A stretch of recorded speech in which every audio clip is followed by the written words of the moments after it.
is it? What is so strange about being honest and saying, I want Barack Obama to fail, if his mission is to restructure and reform this country so that capitalism and individual liberty are not its foundation? Controversial talk radio host Rush Limbaugh said it, along with other falsehoods on former President Barack Obama. Rush Limbaugh, one of your big critics, Rush Limbaugh said he hopes this administration fails. So you're saying, I hope America fails. You're like, I don't care about people losing their homes or jobs or our soldiers in Iraq. He just wants the country to fail. To me, that's treason. He's not saying anything differently than what Osama bin Laden is saying. You might want to look into this, sir, because I think maybe Rush Limbaugh was the 20th hijacker, but he was just so strung out on Oxycontin he missed his flight.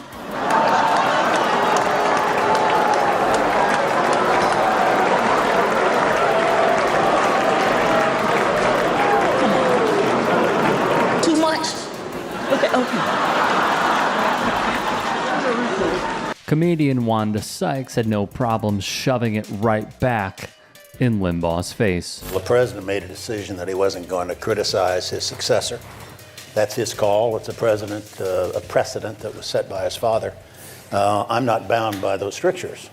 And some people don't like that, but I feel very strongly about what's going on over there now, just as I did when we made the decision to go into Iraq in 2003. I believed in it then. I look back on it now. It was absolutely the right thing to do. The war criminal himself, Dick Cheney, one terrifying individual who was widely condemned for the atrocities committed in the Middle East in the form of millions losing their lives. Dick Cheney, oh my God, he's a scary man. It scares me to death. I tell my kids, I say, look, if two cars pull up and one has a stranger and the other car has Dick Cheney, you get in the car with the stranger.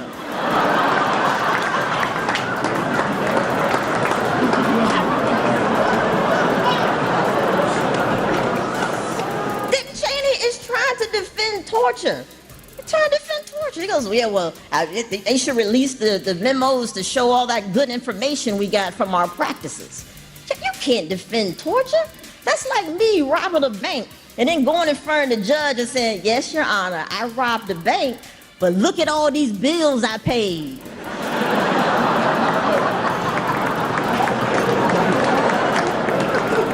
Fair point, especially on the car analysis. Cheney, although he may be anti-Trump, is still one of the worst vice presidents of all time and should be shamed everywhere he goes for his actions. Looking back on our founding fathers and seeing the sincerity there, the genuine love that they had of country, I don't think in recent days we can find too many of those politicians. That's why we got to stop looking at, stop taking from the barrel and start picking from the tree. Who's your favorite founder? Well, all of them, because they came collectively together with so much diverse, so much diverse opinion and so much diversity in terms of belief, but collectively they came together to form this union. No, and they were led by, of course, George Washington. So he's got to rise to the top. Washington was the consummate statesman. Hard to believe she was the VP to John McCain in taking on Barack Obama. Just incredibly hard to envision what she would do. Possibly one of the most embarrassing politicians in our lifetime. In addition, I know Governor Palin, she's not here tonight.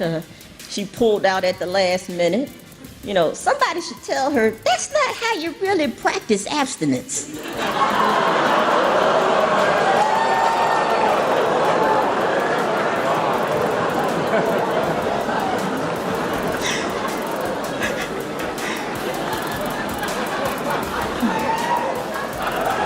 Shut up. You're going to be telling that one tomorrow. Shut up. Sykes clowns Palin, rightfully, for her cheerleading of abortion and women's rights as she sees them protecting human life, while also being a staunch advocate for the NRA and loosening gun laws in this country, where we fear sending our kids to school or praying or just being in public in American life. Loudmouth liberals have never been afraid to besmirch the reputation of principled leaders inside the Bush administration. We waterboarded 3 people. 3. Right. And you know what? I would have done it myself. But you're for torture, right? I am for enhanced interrogations. I don't believe waterboarding is torture. But you don't believe it's torture. Have you ever been waterboarded? No, but Ollie North has, and I talked to him about it. And would you consent to be waterboarded so we could get the truth out of you? Yeah, sure. We can waterboard you? Sure. Or are you busy on Sunday? I'll do it for charity. I'll let you do it. Hannity, who said this years back, shows how much of a man he is to willingly get waterboarded, though he'd never fulfill his promise, because of course he didn't. He's just another loudmouth buffoon on cable news, Murdoch News to be exact, that talks a big game but never goes through with his own words. Sean Hannity said he was going to get waterboarded for charity for armed forces. He hasn't done it yet, I see. Talking about he can take a waterboard. Please, you may want to get waterboarded by someone you know or trust, but, let somebody from Pakistan waterboard. Keith Olbermann, let Keith Olbermann waterboard him. He can't take a waterboard. I can break Sean Hannity just by giving him a middle seat in coach.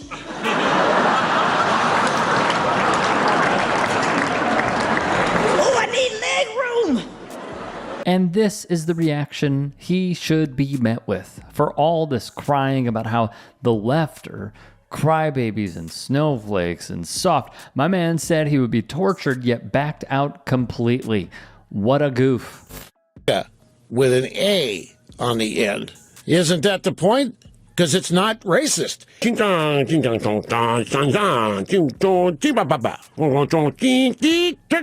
How many of you guys, in your own experience with women, have learned that no means yes if you know how to spot it? Meanwhile, Al Sharpton goes out the front door. Yes, I spoke a little Negro dialect there. I can do that when I want to. This guy was one of the worst, wasn't he? Just a true stain on American media, yet simultaneously a pioneer for the likes of Charlie Kirk, Jack Posobiec, and other goons on the right. Rush Limbaugh, I hope the country fails. I hope his kidneys fail. How about that?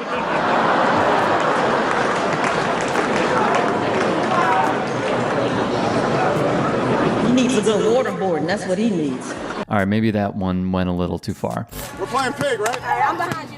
You behind me? Don't do anything crazy. That wasn't planned. I got that. It's the White House rim. Let's go there. Do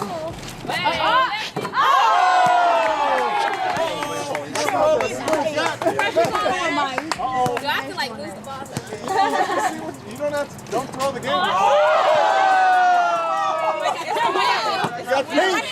Got Pete. Sykes also clowns Obama on his basketball playing days and how the competition may not be pure and fair in her mind. I must say, Mr. President, I thought that, that when you got into office that you would put a swift end to your basketball pickup plan, pickup basketball plan, I mean, come on. First black president playing basketball, that's one step forward, two steps back. And really, are you any good? I bet you think your game is really nice right now, don't you? Yeah, you really think you got good moves, huh? I mean, come on, nobody's gonna give the president a hard foul with the Secret Service standing there. He's probably bragging and everything. You should have seen me today, baby. I was balling,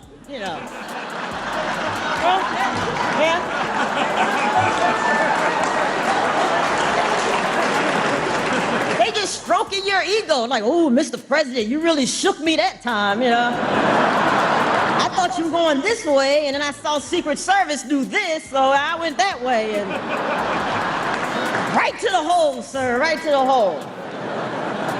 Another fair point. Who's going to take on Obama and give 110%? Who's going to give their best Tony Allen impressions defensively? Let's get real here.